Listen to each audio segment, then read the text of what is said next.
Brush ಮಾಡುವಾಗ ರಕ್ತಸ್ರಾವ ಆಗುತ್ತಿದ್ರೆ ಅದು ಕೂಡ ಏನಂತಂದ್ರೆ ಈ ಕೊಲಾಜೆನ್ ಟಿಶ್ಯೂ ವೀಕ್ ಆಗೋದ್ರಿಂದ ಆಗಬಹುದು. ಕೊಲಾಜೆನು ನಮ್ಮ ಜಾಯಿಂಟ್ನ ಮೂಳೆಗಳ ನಡುವೆ ಕೂಡ ಇರುತ್ತದೆ.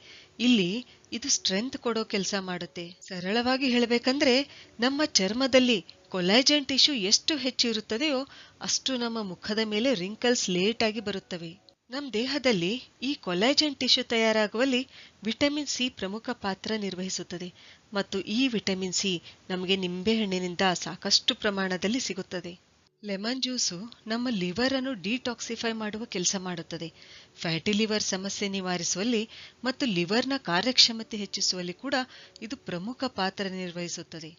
ಲಿವರು ನಮ್ಮ ದೇಹದ ಒಂದು ಫಿಲ್ಟರ್ ಕೆಲಸ ಮಾಡುವ ಅಂಗ.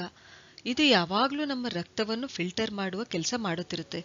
ಅಂದ್ರೆ ಟಾಕ್ಸಿನ್ಸ್ ಕಲ್ಮಶಗಳನ್ನು ಹೊರಹಾಕುವ ಕೆಲಸ ಮಾಡುತ್ತಿರುತ್ತದೆ. ಆದ್ರಿಂದಲೇ ನಿಧಾನವಾಗಿ